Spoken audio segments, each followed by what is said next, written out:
इस सभा में जितने लोग बैठे हैं, जितने सभासद बैठे हैं, इनकी हथेली पर भी तो बाल नहीं है। क्यों? अरे बजाना हो तो ढंग की बजाओ यार भाई साहब। तो बिरबल ने कहा जहां पना बात यह है कि जब आप दान देते हैं तो आपको दान देते देते मैं दान लेता हूं तो मुझे दान लेते लेते ये देते देते लेते लेते देते देते लेते लेते का खेल जब ये सब लोग देखते हैं तो ये अपने हाथ मलते रहते हैं।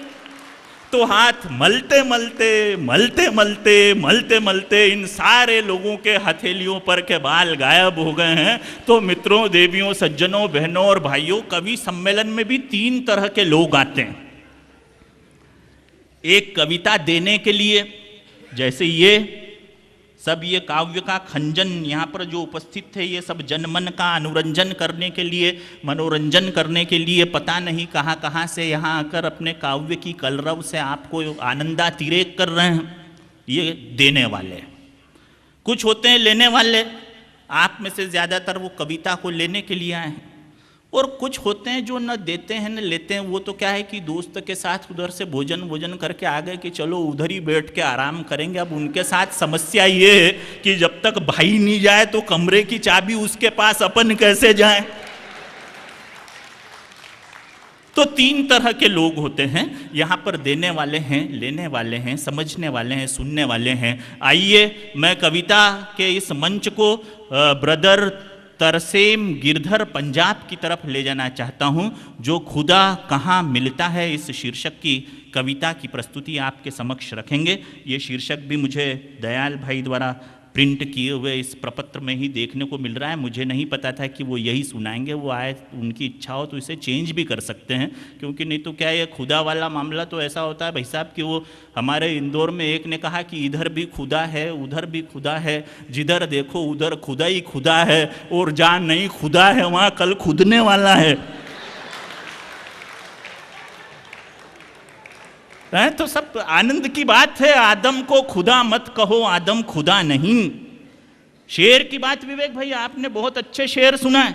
एक शेर ये भी सुनो कि मुश्किल से हाथों में खजाना पड़ता है, पहले कुछ दिन आना जाना पड़ता है, और तू भी फलों का दावेदार निकल आया। बेटा पहले पेड़ लगाना पड़ता है, आदम को खुदा मत कहो, आदम खुदा नहीं, लेकिन खुदा के नूर से आदम जुदा नहीं। आपके चेहरे पर उस परवरदिगार का, उस खुदा का जो नूर व्याप्त है, उसी नूर को अपने शब्दों के माध्यम से प्रगटीकरण करने के लिए मैं ब्रदर तरसेम गिरधर पंजाब को आमंत्रित कर रहा हूं। इसमें जैसी स्पेलिंग लिखी वैसे मैंने पढ़ी। यदि कोई गलत पढ़ दी हो, गलती हो गई हो तो आप आके अपना नाम सुधार लेना भाई जी। वैसे भी क्या है कि अपने यहाँ तो कहा जाता है कि नाम में क्या रखा है, ये तो सब शरीर नश्वर है, मिथ्या है। गीता में कहा ही गया है कि शरीर मिथ्या है। मल्लिका शेरावत इसका पूरा पालन करती है। मैंने उससे पूछा कि आपने 80% कपड़े ही पहन रखे, केवल 20% में ही काम चलता है। तो उसने कहा कि मैं तो गीता के पूरे वाक्यों का अनुसरण करती हूँ, शरीर मिथ्या है इसलिए इतने ही कपड़ों में अपना काम चल जाता है। मित्रों, देवियों और सज्जनों, आइए हम कवि सम्मेलन के सिलसिले को आगे बढ़ाएं। एक बार जोरदार तालियां बजाकर आप इस बात का साथ आइए। ओम शांति। राजीव भाई ने जो शीर्षक बताया, वैसे मैं उस पर बोलने नहीं जा रहा था, परंतु अब शुरुआत उससे करता हूं कि ईश्वर कहाँ मिलता है। उससे पहले एक शेर पढ़ूंगा कि कभी वक्त ऐसा भी आता है इंसान पे, कि कभी वक्त ऐसा भी आता है इंसान पे कि जब धुआं निकलता है उसके शब्दों की जुबान से। कि खुदा कहां मिलता है, ये आप पढ़ रहे हैं कि परम कलाकार के पुकार, उसकी पुकार क्या है। आज हम उसकी पुकार को सुनते हैं कि वो परम कलाकार क्या बोलता है कि मंदिर में मिलता है राम, मंदिर में मिलता है राम, क्यों मस्जिद में घनश्याम नहीं, क्यों नहीं चर्च में है गीता, क्यों गुरुद्वारे में कुरान नहीं? क्यों नहीं गुरबानी मंदिर में? क्यों बाइबल वेद समान नहीं? अरे खुदा को एक कहकर भी करते हो उसका बंटवारा। ए धर्म वालों बताओ तो जरा, क्या ये ईश्वर का अपमान नहीं?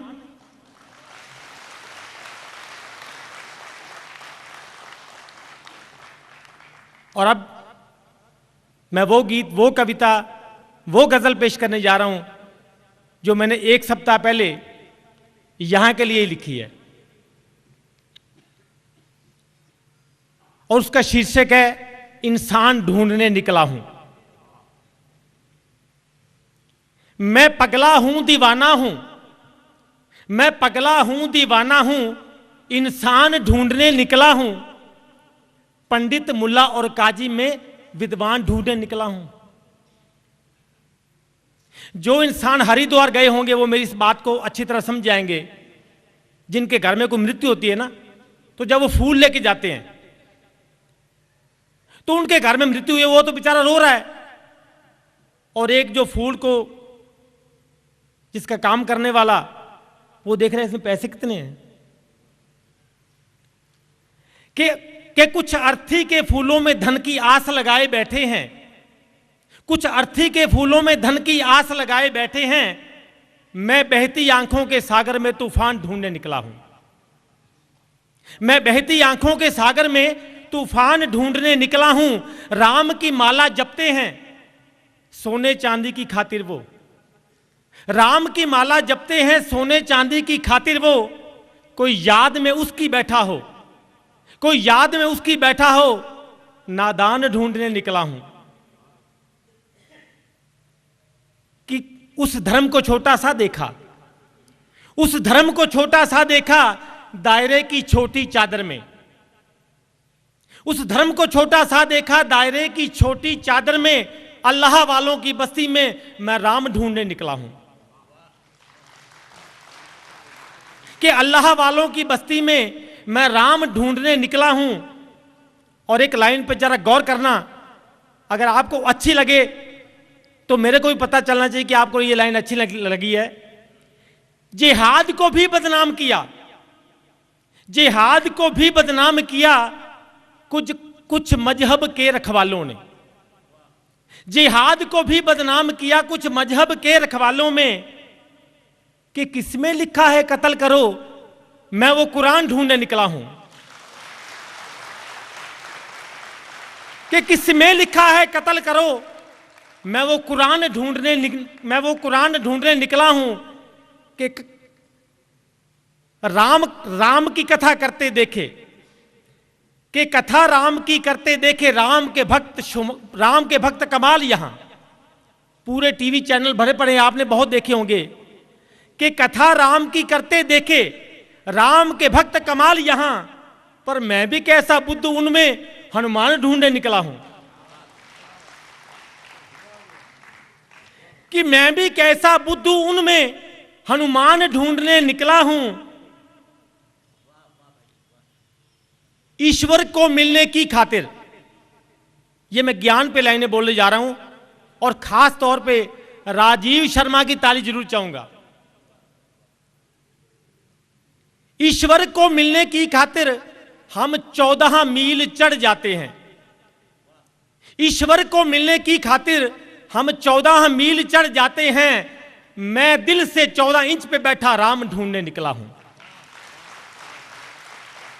मैं दिल से 14 इंच पे बैठा राम ढूंढने निकला हूं।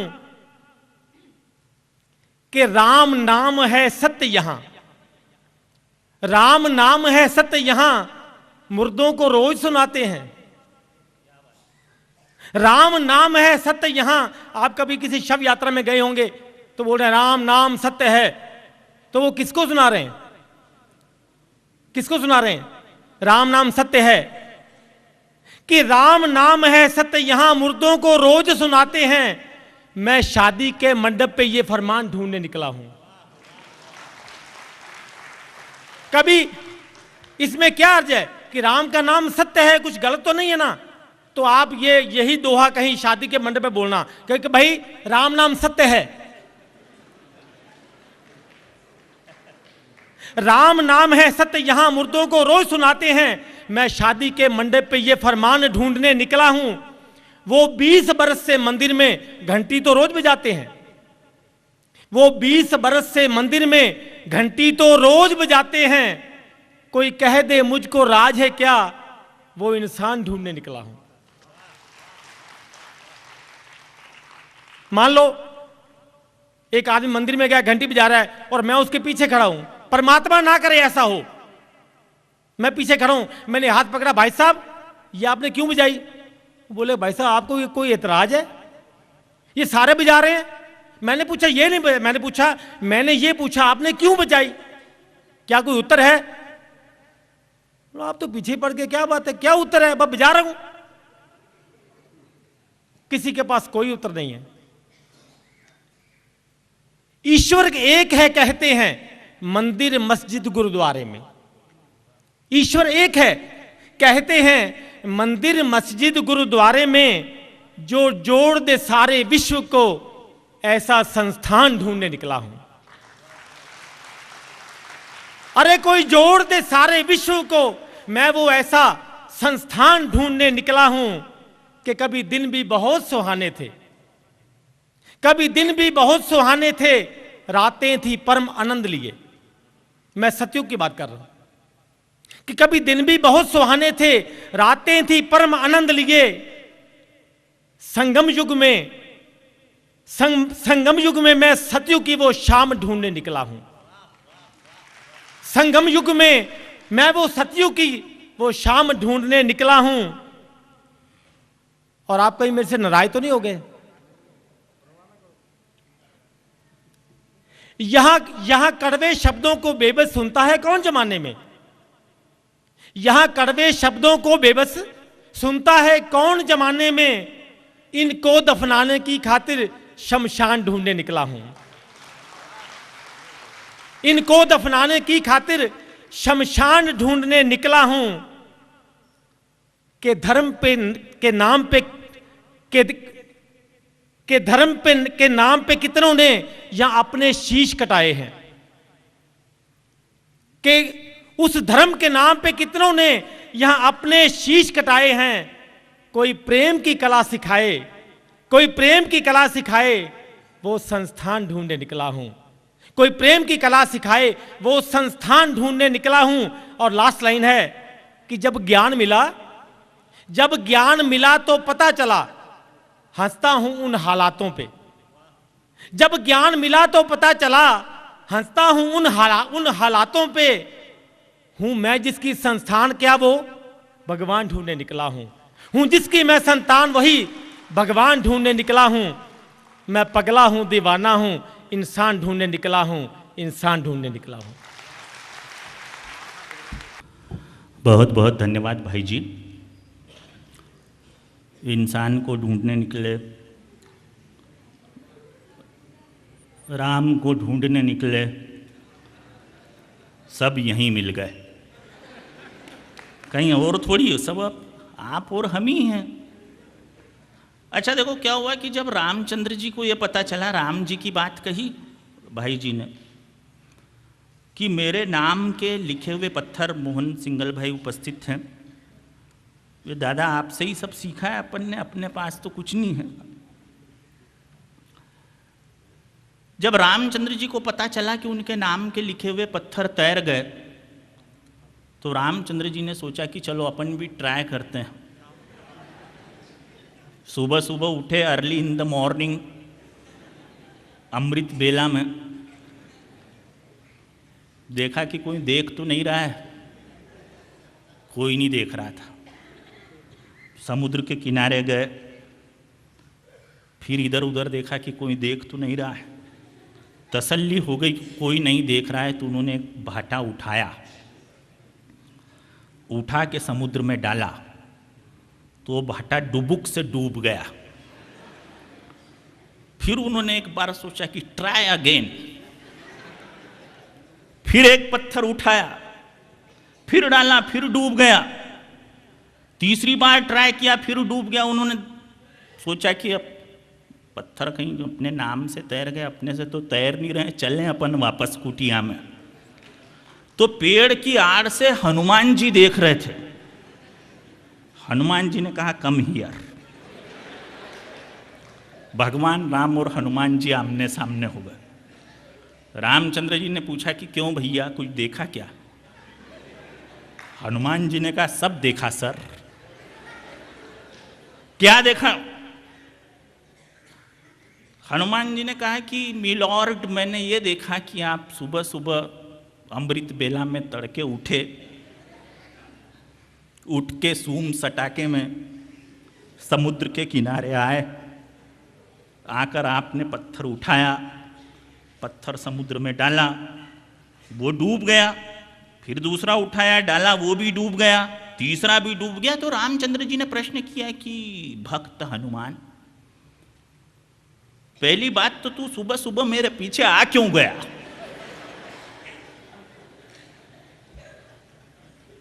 तो हनुमान जी ने कहा मैं तो भक्त हूं, और भक्त वो होता है जो कभी विभक्त नहीं होता है, तो मुझे तो आना ही था। तो फिर ये बताओ बजरंग बली कि ये पत्थर डूब क्यों गया? हनुमान जी ने कहा वाह परमात्मा, खुद ही लीला करते हो और भक्तों का मान बढ़ाने के लिए उनसे प्रश्न करते हो। सिया राम मैं सब जग जानी, करहूं प्रणाम जोरी जुग पानी। मगर अब आपने क्वेश्चन पूछ ही लिया है तो पट्टे से आंसर सुनो। सच्चा बताओ, आंसर दो। हनुमान जी ने कहा बात यह है प्रभु कि जिन पत्थरों के आपको आपके नाम का सहारा मिल गया था उन्हें तो तैरना ही था, और जिन पत्थरों को साक्षात श्री राम छोड़ दे उन्हें डूबने से कौन बचा सकता है, उन्हें तो डूबना ही था। तो राम के पत्थर तैरे, राम के नाम लिखे हुए पत्थर तैरे। क्यों तैरे?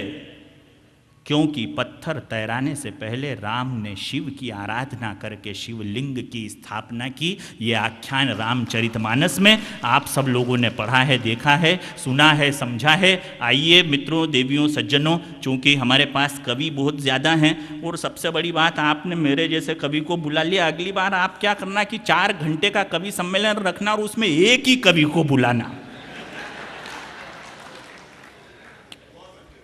तो बहनों भाइयों, आइए मैं इस सिलसिले को आमंत्रित कर रहा हूं और आगे बढ़ाते हुए भाई मनोज पाराशर जी को, जो भरतपुर से हमारे बीच अमृत बरस रहा है शिव बाबा की कृपा से, इस रचना को लेकर उपस्थित हो रहे हैं। आप जोरदार तालियां बजाएं और हम अमृत रचना का पाठ करें। भाई जी बहुत बहुत स्वागत है। ओम शांति। अभी आप सब लोगों की तेज आवाज़ नहीं आई, काफ़ी देर से बैटरी चार्ज हो गई। जो डिस्चार्ज हो रही थी वो ओम शांति के नाम से चार्ज हो जाती है, इसलिए आप सब लोगों का स्वर भी मुझे सुनाई पड़ना चाहिए। हमारे मंचासीन विद्वान जो कविगण बैठे हैं उनको भी सुनाई पड़ना चाहिए। एक बार सभी लोग और जोर से मेरे साथ बोलेंगे ओम शांति। आज इस अमृत महोत्सव के अवसर पर मैं आपके समक्ष अपनी एक छोटी सी रचना गीत के रूप में प्रस्तुत करना चाहता हूं। अमृत बरस रहा है शिव बाबा की कृपा से, अमृत बरस रहा है शिव बाबा की कृपा से। जीवन बदल रहा है, जीवन बदल रहा है शिव बाबा की कृपा से। अमृत बरस रहा है शिव बाबा की कृपा से। कैसे भुलाएं बाबा एहसान जो किए हैं, कैसे भुलाएं बाबा एहसान जो किए हैं। दे कर के दिव्य शक्ति पावन बना दिए हैं। मधुमेह हुआ ये जीवन, मधुमेह हुआ ये जीवन, शिव बाबा की कृपा से। अमृत बरस रहा है शिव बाबा की कृपा से। अगला बंद है, सच्चाई के पथ पर चलते रहे सदा हम, सच्चाई के पथ पर चलते रहे सदा हम। बाबा ने दी है शक्ति, अन्याय से लड़े हम। रहे शांत और निरोगी शिव बाबा की कृपा से। रहे शांत और निरोगी शिव बाबा की कृपा से। अमृत बरस रहा है शिव बाबा की कृपा से। बाबा ने दी है दृष्टि, सुख मिल रहा घनेरा। बाबा ने दी है दृष्टि, सुख मिल रहा घनेरा।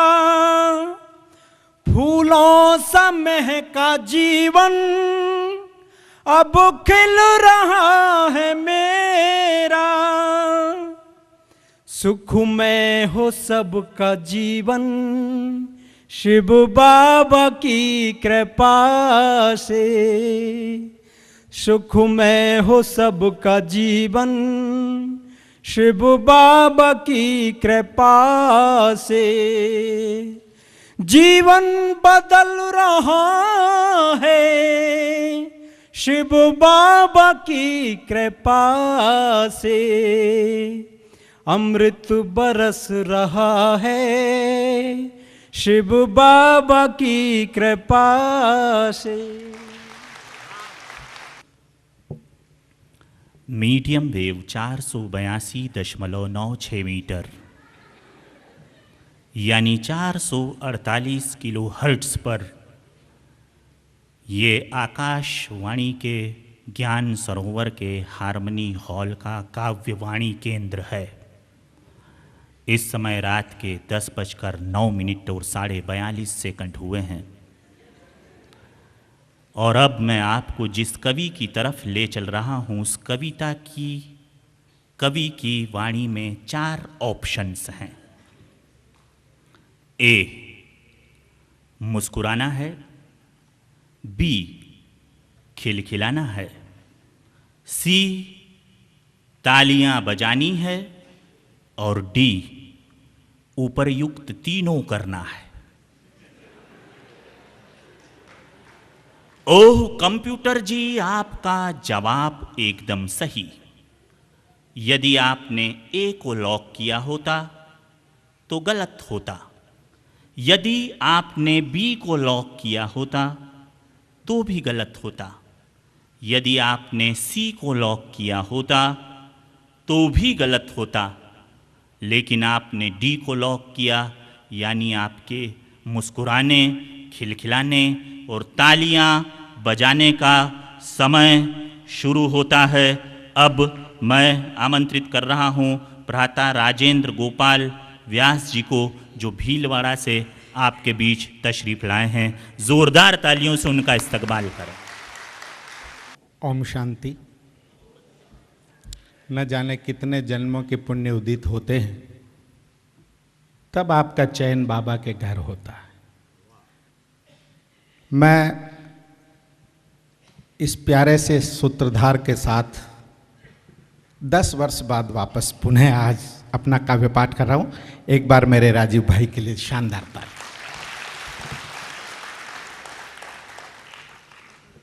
सभागार में त्रिवेदी साहब और सिंगल साहब भ्राता विराजे हुए हैं।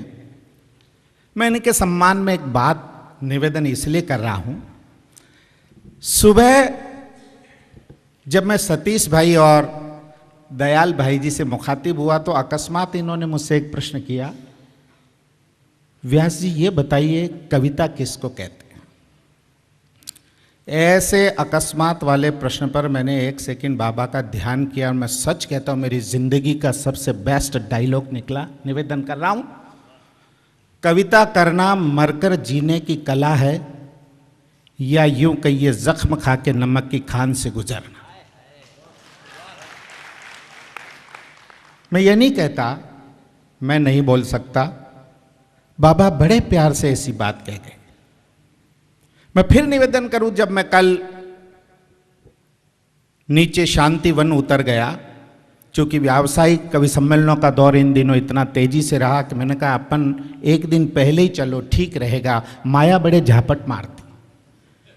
ये कवि सम्मेलन मेरे लिए माया है, अमृत वेले के गीत। मैंने कहा था इस देश में बीके जैसे कवि भी है और देश में बिक रहे बीके ऐसे कवि भी हैं। एक ही शब्द दो जगह काम आ रहा, मार बड़ी घातक। तो मैं निवेदन कर रहा हूं एक पंक्ति में, ये जो मेरे सभागार में जो सुधी श्रोता आए हैं ये किस माहौल में जीते हैं उनके लिए दो पंक्ति, और इस वैकुंठ में आने के बाद ब्रह्मा कुमारी भाई बहनों की तरफ से दो पंक्तियों का जवाब और फिर गीत की शुरुआत। निवेदन देखिए, जज्बे शौके शहादत का क्या कीजिए। हम कहाँ रहते हैं, बॉम्बे, दिल्ली, कलकत्ता, मद्रास की जिंदगी में आप कैसे जी रहे हैं। जज्बे शौके शहादत का क्या कीजिए, हमने तो हथेली पे सर ले लिया, मरने से आखिर कहां तक डरे, कातिलों के मोहल्ले में घर ले लिया। ये अंदर की बात, हमारे भी ये विकार हमें कितना मारते हैं। और तो ब्रह्मा कुमारी के इस प्रांगण में दो पंक्तियां, मुझे फरिश्ते कैसे लगते हैं। दो पंक्तियों में जवाब देके गीत शुरू करूंगा। इस जमी के जर्रे जर्रे से मेरी रिश्तेदारी है दयाल भाई। इस जमी के, ब्रह्म कुमार बोलते, इस जमी के जर्रे जर्रे से मेरी रिश्तेदारी है। नाव कागज की छोड़ दी मैंने, अब समंदर की जिम्मेदारी। ये जीवन भर सेवा देने वाली बच्चियां, माँ बाप अपने कलेजे के टुकड़े को, अरे एक सेलो पेन गायब हो जाए, अच्छे अच्छे ज्ञानियों को मैंने 5 मिनट तक चक्कर खाते देखा है। उस बिटिया के कलेजे को ब्रह्मा कुमारी इसके आश्रम में जमा करा देना हंसी खेल नहीं है। गीत शुरू कर। और एक इस मंच से मीडिया की बात मैं नहीं करता, मेरी एक भेंट मैं इधर दाईं तरफ लाया। मैं 10 साल से आता हूं, सतीश भाई जी ने कहा ये नया स्काईलैब कैसा है, कहाँ से गिरता है, कहाँ। मैंने कहा ये मेरी प्यारी पनडुब्बी है, तुमने बहुत बड़े बड़े जहाज देखे, ये देखो ना भीतर से बाहर आएगा ना, गजब का करिश्मा। मैं सोचता हूँ मेरे इस छोटे भैया के सम्मान में एक प्यार से ताली। इसको मैं बाबा के घर लाया। अब एक ऐसा रूहानी वाक्य कह के मैं अपनी बात शुरू करता हूं। शांतिवन में नीचे मेरे एक बहुत प्यारे बीके, जो मेरे को ज्ञान में बड़ा, जिन्होंने जो ट्रांसपोर्ट को संभालते हैं, धुआंधार नाम से लिखते भी हैं, शायद इशारा आप समझ गए होंगे। मैं राम श्लोक भाई के वहां उन्होंने मुझे एक छोटा सा और प्रश्न किया, उससे कह के मैं गीत शुरू कर रहा हूं। और मैंने उनसे निवेदन किया, उन्होंने कहा व्याजी व्यावसायिक कवि सम्मेलन छोड़ के बार बार बाबा के इस तारीखों में आपका स्वतः आगमन कैसे होता है। मैंने उनसे एक शब्द कहा, एक वाक्य कहा, निवेदन करता हूं कि इन विपरीत हवाओं में हम उद्यानों को तो नहीं बचा सकते, पर इन बीजों को बचा सकते जिससे नए उद्यान लगाए जाए। बहुत कम शब्दों में मैं देख रहा हूं ये धड़कने, हम लोग डिस्क्वालीफाइड होके बोल रहे हैं, क्षमा करना। 5 मिनट के बाद हम लोग थोड़ा मर्यादा का ध्यान नहीं रख पा रहे। उसके पीछे बहुत बड़ी कारण होता है। नट और बोल्ट में वाइसर होता है, कटना वाइसर को ही पड़ता है। ये नवोदित जो छोटे गीतकार होते हैं ये वाइसर होते, और मुदगल जी जैसे नट में व्यास जी जैसा बोल्ट फंसे तो इन कवित्रियों को कटना ही पड़ेगा ना, इनको 5-4 मिनट में ही बात कहनी पड़ेगी। ये कंपोजिशन में कह के निवेदन कर रहा हूं। मुझे ऐसा लग रहा है आज बाबा ने ब्रज बना दिया, और बाबा के प्यार का रंग ये ब्रह्मा कुमारी की जितनी पिचकारियां हैं आपके प्यार के रंग को भर रही है। और मैं कुछ केसर के छींटे आप तक डाल रहा हूं, दो छंदों में बात कह रहा हूं। होली के स्नेह मिलन की मैं दुहाई दे दूं, ब्रज हो गया। होली के स्नेह मिलन की मैं दुहाई दे दूं, ऐसी कुछ बात तुम्हारे ही जहन की कह दूं। इस नई शैली से एक मोड़ जिंदगी ले ले, इस नई शैली से एक मोड़ जिंदगी ले ले, हम बाहर की ही नहीं भीतरी होली खेले। ध्यान की होली खेले, समाधि की होली खेले, अमृत वेले की होली खेले। दूसरा छंद, सिर्फ एक रंग में रंगने के लिए होली है। ये पुकार है मेरे बाबा की, एक रंग में आ जाओ रे, अपनी आइडेंटिटी को ख़त्म कर दो। आपसे बाबा, मुझे कोई डायलॉग कहने का शौक नहीं, लेकिन शाहरुख खान एक फिल्म में कहते हैं कि मैच जीतना हो तो बॉल को आगे रखो और खुद को पीछे रखो। मैं भी यही काम करता हूं, बाबा को आगे रखता हूं। मुखार शब्द देख लो, राजस्थानी में मुंह आई को कहते हैं, सेल्फ को। मुखार शब्द में से बाबा का मुंह हटा दो तो जो शेष बचता है वो खार ही है जिंदगी में। इससे जमाना आगे नहीं बढ़ेगा। तो निवेदन कर रहा हूं, सिर्फ एक रंग में रंगने के लिए होली है, कभी शिव ने तो कभी कान्हा ने खेली है।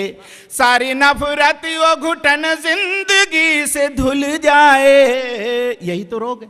सारी नफरत वो घुटन जिंदगी से धुल जाए, दिल के दरवाजे जो भी बंद आज खुल जाए, दिल के दरवाजे जो भी बंद आज खुल जाए। अजात शत्रु बड़ा चुटी लगे, ये भी प्रश्न करता है, व्यास जी सर मुझे एक बात बताओ, फ्रिज में और आदमी में क्या फर्क है? देखो प्रश्न देखा आपने, गिनीज बुक ऑफ वर्ल्ड में प्रश्न जानना चाहिए, आदमी में और फ्रिज में क्या फर्क है? मैंने कहा यार मेरी परीक्षा ले रहा तो सुन ले बेटा, ये उत्तर मैं ही दे पाऊंगा, तुम नहीं दे पाओगे, क्योंकि तुम लोग ज्यादातर फ्रिज को आगे से ही खोलते हो, इसलिए उत्तर मिलेगा नहीं। कभी फ्रिज को पीछे जाके देखो, उसका खोपड़ा नीचे है इसलिए ठंडा है, और हमारा खोपड़ा ऊपर है इसलिए 24 घंटे करंट मारता है। अब तो खोजे से भी नहीं मिलता है पुराना घर। पंक्तियां सुनना, शहरों में, मेट्रोपॉलिटन शहरों में मकान मिलता है, आदमी नहीं तिवारी जी, रोबोट मिलता, रोबोट। किससे बात करें, इंसानियत ढूंढती है। मधुबन को आइएगा, यहाँ मानव तो क्या रे, यहाँ तो फरिश्ते मिलेंगे। तो निवेदन कर रहा हूं, सिर्फ अब तो खोजे से भी नहीं मिलता है पुराना घर, अपनों के बीच में बेहर कदम पे छाया है डर, घर को गोदाम में बदलने की साजिश है। मैटर के प्रति और वस्तुओं के प्रति आपका इतना प्रेम कि आपके बहुत बड़े मकान में भी तुमने एक आंगन नहीं रखा जहां तुम्हारा बच्चा रम सके। और बातें हम करते हैं मंगल भवना मंगलहारी ध्रुवों सो दशरथ अजीर बिहारी, आंगन रखा कहाँ है? अब तो खोजे से भी नहीं मिलता है पुराना घर, अपनों के बीच में बेहर कदम पे छाया है डर, घर को गोदाम में बदलने की साजिश है, घर को गोदाम में बदलने की साजिश है, इसको रोको मोहब्बत से मेरी गुजारिश है। जिंदगी में मोहब्बत लाओ। और दो अंतिम छंद कह के अपनी वाणी को विश्राम कर रहा हूँ। मैं आपको थोड़ा, मैं जो नए श्रोता हैं उन्हें क्या खुराक चाहिए, उन्हें इस महान कवि का समय ज़्यादा चाहिए। हम लोग थोड़े ज्ञान की बात करने वाले। एक ज़माना था जब हंसी और चुटकुलों की बात मैं बहुत करता था। 10 साल पहले मैंने एक पंक्ति लिखी, उसके बाद बाबा की तरफ जब आँख मिली, देश में एक पंक्ति कहता हूँ राजीव भाई, आज की रात कवि सम्मेलन का फलसफा तय हो। आज की रात कवि सम्मेलन का फलसफा तय हो, हंसी की कविता हो पर कविता की हंसी ना हो। यह हालत योग के संदर्भ में भी है, यह हालत दाम्पत्य के संदर्भ में भी है, यह हालत गुरु और शिष्य के संबंधों पे भी है।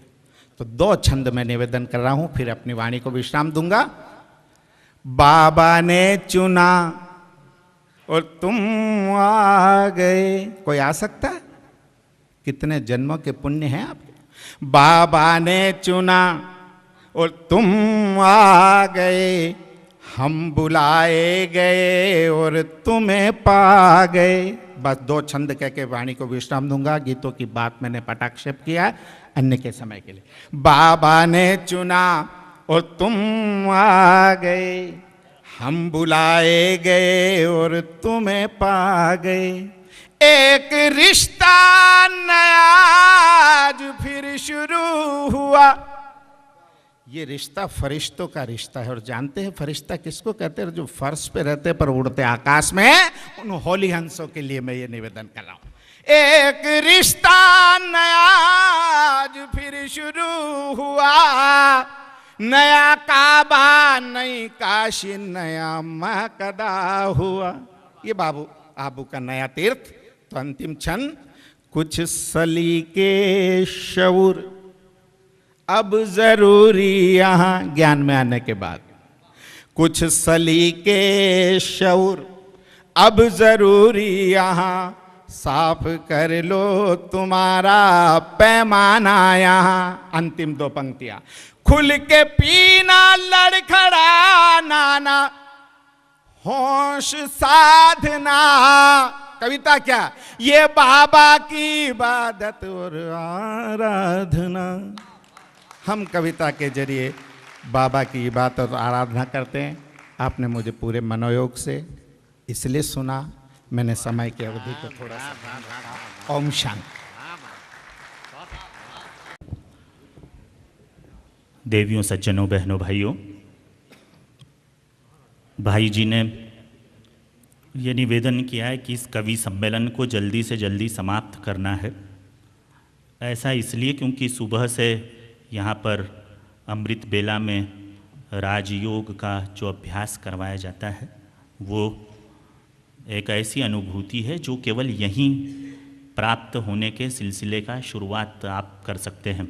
इसलिए मैं बहुत बहुत बधाई देता हूँ अगर आदरणीय भाई जी को कि उन्होंने अक्षर ज्ञान से संबंधित नहीं बल्कि अक्षत ज्ञान से संबंधित कविता का पाठ किया, जो इस माहौल के लिए निहायत अनुकूल था।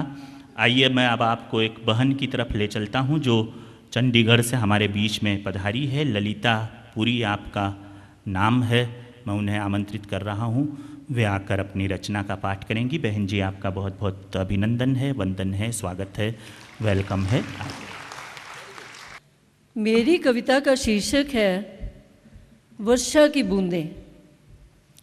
वर्षा की बूंदों की तुलना मैंने मनुष्य के जन्म, मनुष्य के जीवन और मनुष्य की मुक्ति से की है। ये एक छोटी सी कविता जो प्रस्तुत कर रही हूँ। निर्मल निर्लेप निर्विकार वर्षा की बूंदें, निर्मल निर्लेप निर्विकार वर्षा की बूंदें जब धरती पर आती हैं मलिन हो जाती हैं, तरह तरह की गंदगी में लिप्त होकर। कुछ नदियों में गिर बह जाती सागर की ओर अपनी शुद्धि की आशा में, कुछ नदियों में गिर बह जाती सागर की ओर अपनी शुद्धि की आशा में, पर पहुंच नहीं पाती हैं। कुछ तट पर ही हो जाती हैं विषयों में लीन, कुछ तट पर ही हो जाती हैं विषयों में लीन और वहीं लुप्त हो जाती हैं। कुछ खेतों में गिर फसलों को लहराती हैं, कुछ खेतों में गिर फसलों को लहराती हैं, मिट्टी में मिट्टी होकर वे परोपकार कर जाती हैं।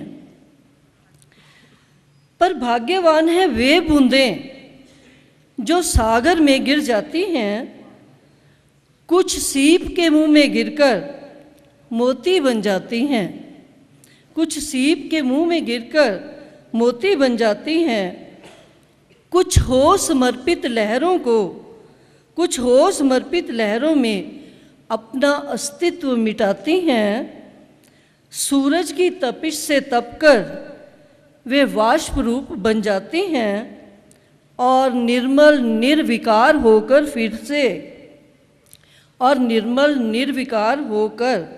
फिर से ऊपर उठ जाती हैं और हो जाती विलीन जाकर उस ईश्वर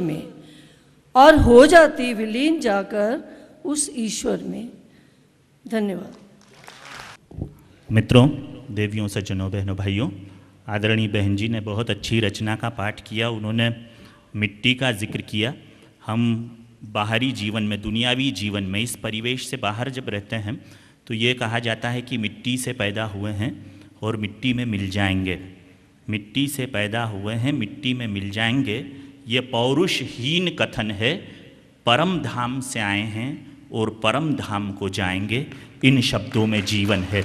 आइए जीवन की असली परिभाषा को हम गोपाल प्रसाद मुदगल जी को मैं बहुत आदर के साथ आमंत्रित कर रहा हूँ। वे अपनी रचना का पाठ करेंगे। आदरणीय दादा के सम्मान में आप कतई कंजूसी नहीं करें, चूँकि समय की सीमा है, अन्यथा मैं दादा को ऐसे बुलाता कि दादा को भी लगता कि दादा को बुलाया गया है, पर क्या करूं दादा, अब ये समय अपना सबसे बड़ा दादा है, इसलिए मैं दादा को उस तरीके से आमंत्रित नहीं कर पा रहा हूं। मगर दादाजी आपको प्रणाम करते हुए समस्त बहनों भाइयों से मैं निवेदन करूंगा कि आप इस 80 वर्षीय नौजवान के लिए जोरदार तालियां बजाएं। स्वागत। क्या बात है।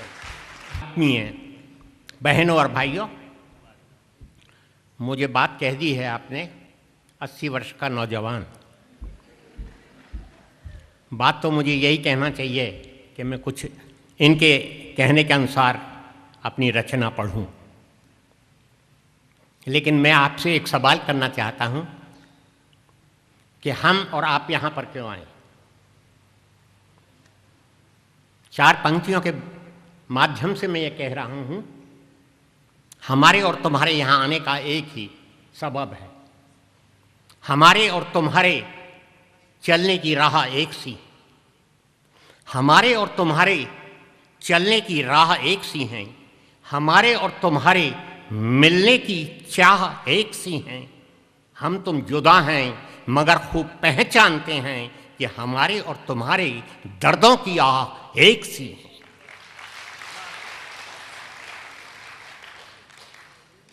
मैं 2000 में यहाँ पर आया था, 2001 में बाबा से मुलाकात जो हुई थी,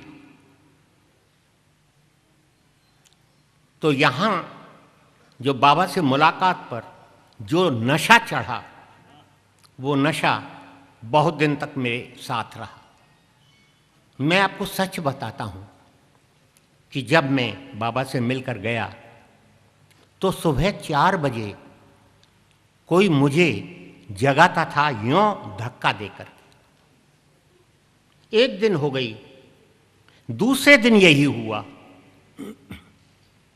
तीसरे दिन यही हुआ, राजीव जी चौथे दिन भी यही हुआ। तो मुझे उठकर उस अमृत बेले में पूरब दिशा की ओर देखना पड़ा, रूहानी नज़ारा, और उस समय मुझे ये लिखना पड़ा। मैं गीत आपके लिए इसीलिए पढ़ रहा हूं कि जो मुझे नशा चढ़ा आपको भी चाहिए।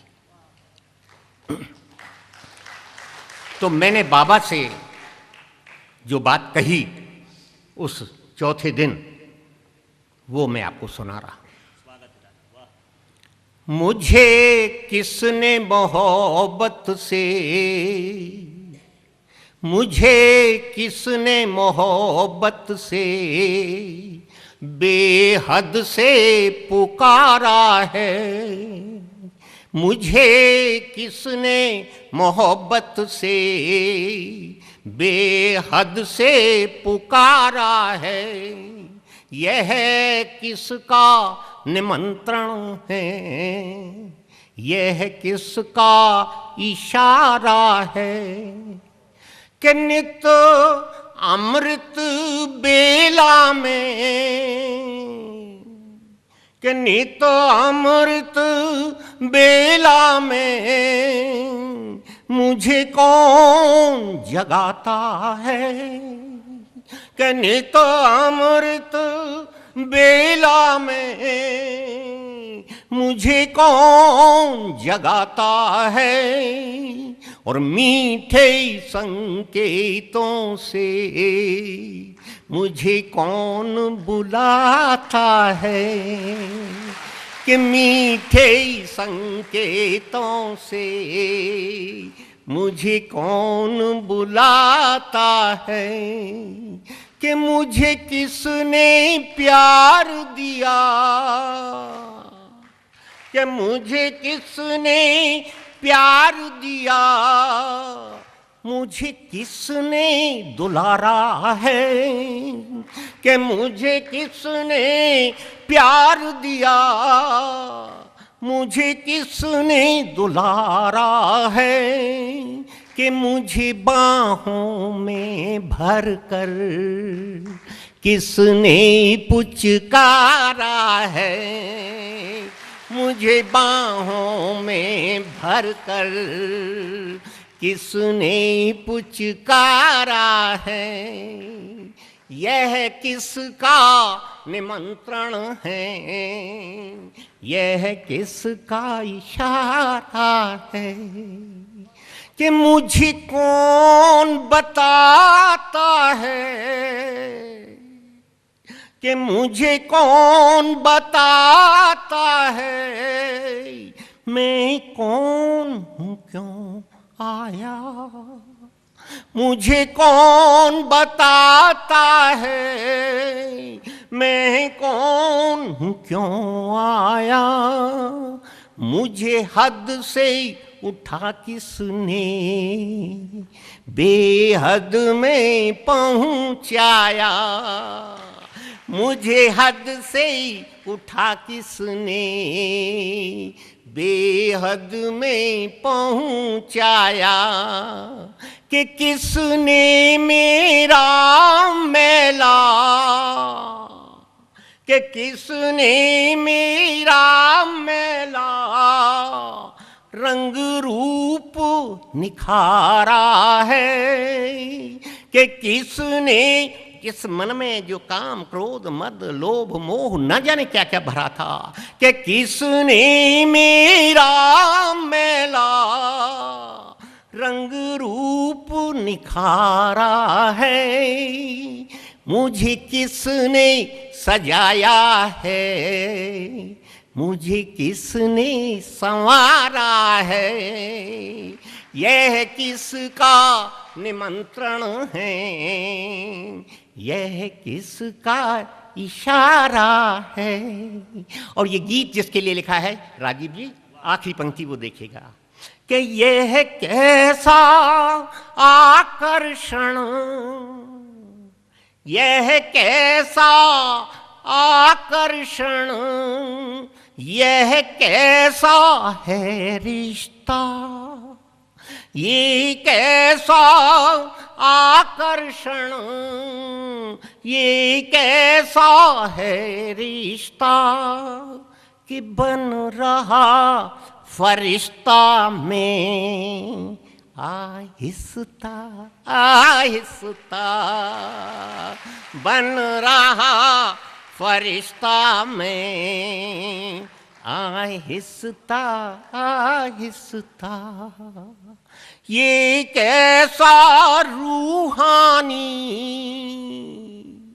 ये कैसा रूहानी रंगीन नजारा है, कि फूलों की बगिया में मुझे किसने उतारा है, कि फूलों की बगिया में मुझे किसने उतारा है, यह किसका निमंत्रण है, यह किसका इशारा है, मुझे किसने मोहब्बत से बेहद से पुकारा है, यह किसका निमंत्रण है, यह किसका इशारा।